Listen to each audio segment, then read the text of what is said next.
Welcome back, everybody. It is open. Chiefs camp and the NFL season are officially started right now today. We're going to get into it real quick. This is a quick hitter, no intro, no nothing. If you missed the live stream over on Locked On Chiefs channel, make sure you go back and watch that. But this is the synopsis. Everything got there. The equipment's there. They're ready to go. The dorms are open. Scanlon Hall looks good. The reporters were standing around waiting for it. They heard from Mahomes. They heard from Andy. And here's the big takeaway.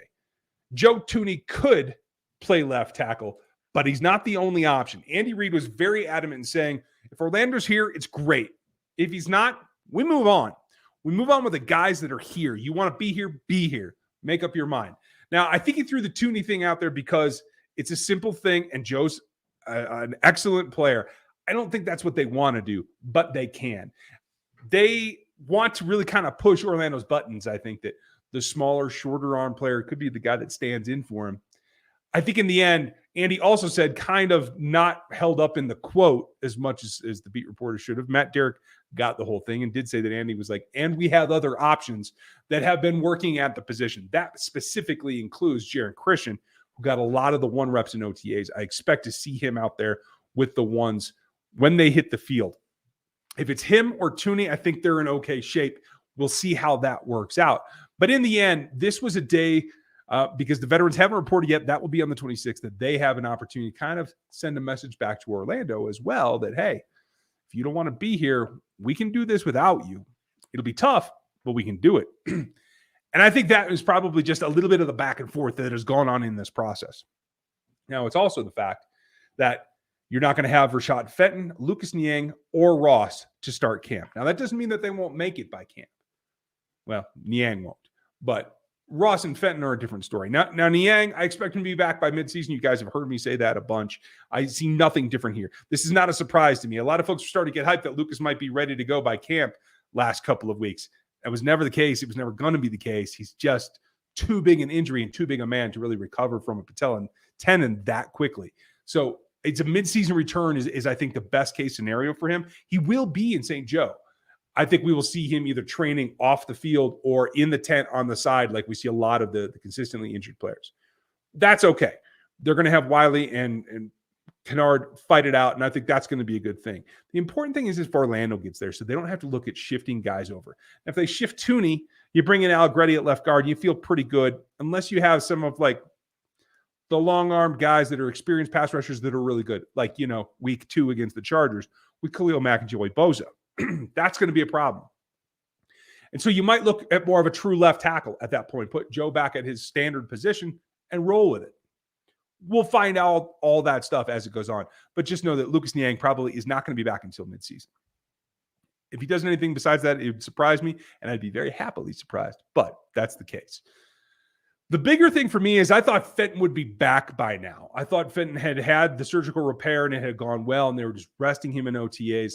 Now that he's not ready to go, Lonnie Johnson, step on up, because you and Trent McDuffie are going to be on the field with Trent McDuffie a lot. Now, is there room for competition there? Absolutely. Lonnie Johnson's new to this, but Fenton was penciled in as one of the top 3, and he really is one of the top 3 players at the corner position on this roster.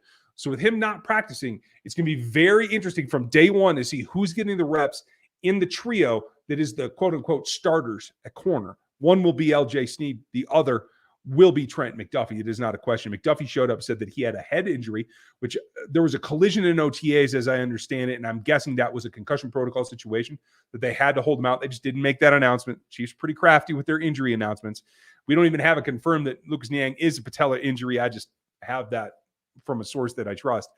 But McDuffie, it appears to have been a concussion protocol, so he wasn't able to finish. But now he's back. He's cleared. He's good to go is what it comes down to.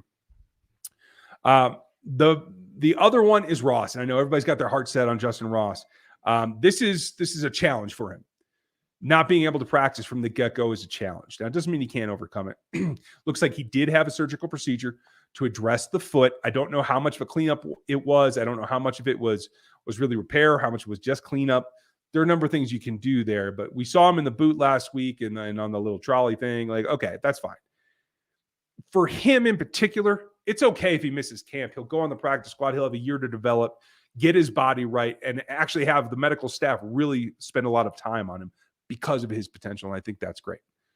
The other option is that he gets back mid-camp and struggles because he will be very far behind some of the other guys. This opens the door for both Darius Fountain and Josh Gordon to make this roster unless they stumble and let Justin Watson catch up with them. Or maybe a Coleman. We'll see who else steps up. But for Ross, it may be the best thing that he goes on IR. And this is a little bit more than the mystery one. This may be a legitimate IR and allows him to grow and heal and recover and be ready for next season. I think that could be very good for his future. So I'm not terribly concerned about that. Now, if he pops back in a week and he's ready to go, great. It's just he'll be a little bit behind the curve there with some of the other receivers. But he does have the talent, and I think that will get back to being a fight, to tell you the truth. So that's the lowdown from report day for the quarterbacks. Mahomes was looking good in his KC jerseys and stuff. So I think he's in good shape. Let's see what happens in the next couple of days. And then the veterans report on the 26th, we'll have more for you then. We will do the breakdown on Sunday night. Do not miss it. Like always, Q&A on Monday night. Like always, Gary's back next week. So is Dan. So am I. Seth should return. Crew's getting back together, and we have a lot coming for you. Make sure you like and sub and hit that bell right now so you don't miss anything. Tell me in the comments, who are you most concerned about of these guys that are injured? And how concerned are you about Orlando Brown? What do you think happens with Orlando Brown as well? Put it in the comments below. Thanks for checking this one out. Thanks for watching along. And we'll talk to you tomorrow.